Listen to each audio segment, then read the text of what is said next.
Her message came at 11:47 p.m. Don't wake up, no emoji, no explanation. Just that.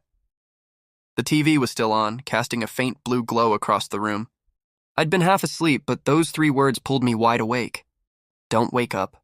It sounded casual, until I realized it was the 3rd Friday in a row she'd sent the same message. Girls' night again. Always with Sarah, always the same story. I stared at the text for a few seconds, thumb hovering over the keyboard. Then locked the screen. There was no point replying. When trust becomes effort, silence says more than questions ever could. Outside, the wind brushed against the trees. My phone blinked, a motion alert from the driveway camera. I opened it out of habit, empty yard. Rain starting to fall, silver under the porch light. I poured myself another cup of coffee I didn't need.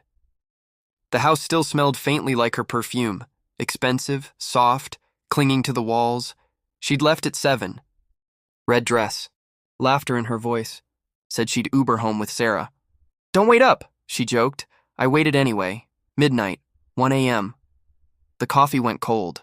I scrolled through old photos. Us at the lake, her head on my shoulder, both of us smiling like time owed us something. Then, tires on the wet street.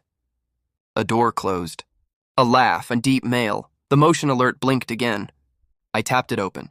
Grainy at first. Then clear. Headlights caught her shape as she stepped out of a black sedan. Not an Uber. No Sarah. Just the driver. Tall, leaning close, his hand brushing her waist. She laughed, then glanced toward the house. Serious now. Like she could feel me watching. Then she kissed him. Quick, certain, familiar. The porch light flickered once. She fixed her hair, straightened her coat, and walked to the door. I didn't open it. At 2:30 a.m., the lock clicked. I stayed silent. Downloaded the video. Trimmed the clip. Sent it to her number.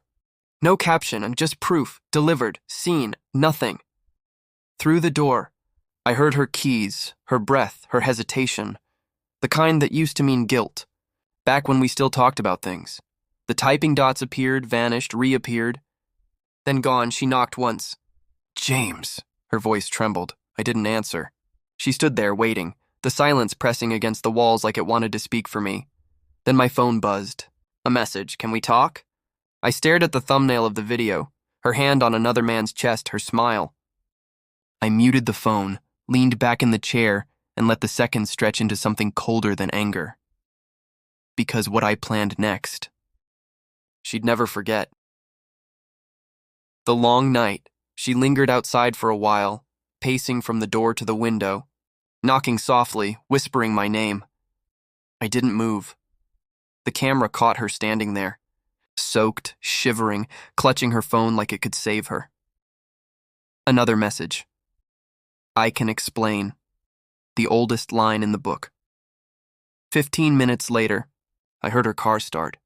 The engine faded down the street. I sat in the dark, listening to the house breathe again. Morning. I didn't sleep. At 4 a.m., another text.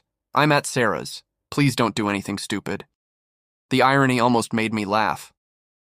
I replied with one word. Sleep. When the sun rose, I showered, shaved, and dressed like any other morning.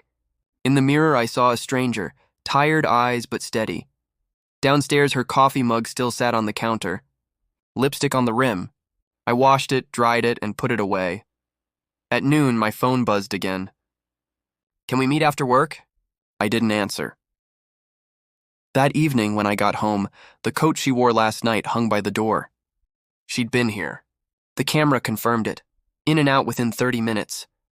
I poured whiskey, sat on the porch, and watched the quiet street. Another call. Voicemail. It wasn't what it looked like. James, please call me. I replayed it twice, not because I believed her, but to memorize the sound of fear when lies begin to collapse. Then Sarah called. Hey, James, it's about last night. Pause. You know what? Never mind, she hung up. That told me more than anything else could. The return midnight. Another buzz. I'm outside. I walked to the window. Her car sat under the streetlight. She got out slowly, rain on her coat, clutching her phone. She knocked. James, please open the door. I stayed silent. We can talk, please. Her voice cracked. I opened the door just an inch. She looked small. Not physically, spiritually. Like guilt had hollowed her out. You cold? I asked. She nodded. I let her in. We stood there in silence, the smell of rain and someone else's cologne filling the air. Say what you came to say, I told her. It was a mistake, she said. He's just someone from work. We were talking, and he dropped you off at 2 a.m.? She froze. Sarah, I said, how's she doing? She looked down. That was enough. I saw you, I said. You don't need to lie, she cried. It just happened. I was lonely. So you cheated for company, I said. Got it. I pressed play on my phone. The sound of rain, laughter, the kiss. Please turn it off, she whispered. I didn't. When it ended, I said quietly, You can't fix what you enjoyed breaking. Her voice trembled. So what now? You should go. I'm not leaving. You already did. The goodbye, she stared at me, desperate. You think you're better than me? No, I said. Just awake. She left, slamming the door so hard a picture frame tilted on the wall. I didn't fix it. It fit that way. Minutes later, I sent one final text, not to her but to him. Next time, tell her to park farther down the street.